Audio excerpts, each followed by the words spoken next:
جبر بارانا پر یا ای سال که سال که خیره یا ای سال موسم چاندنی لروجاوای کردستان باشه و چنین بر همین چاندنی بجی لحرم کوبانی دست بکریه ای سال دهات و بر همین چاندنی لکوبانی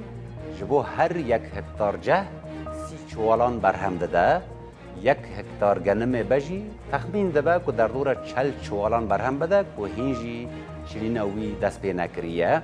1 هکتار کمون تخمین دبه که در دور 200 کیلوگرم بر هم بده که هینجی چنین دست بی نکریه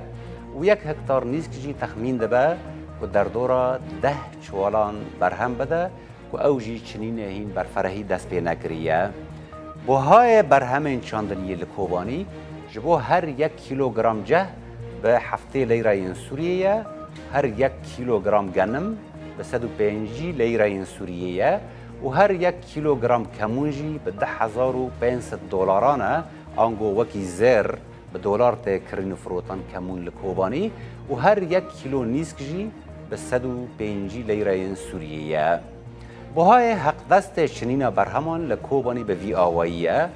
حق چنین هر 1 هکتار جه جه 111 دهاته برهمانه حق چنین هر 1 هکتار گنمجی جه 108 دهاته و حق چنین هر 1 هکتار کمون که دستان ته چنین در دور 40,000 لیره سوریه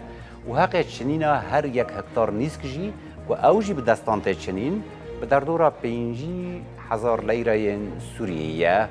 بوهای پیدوین چنین برهمان لکوبانی به وی آوائیه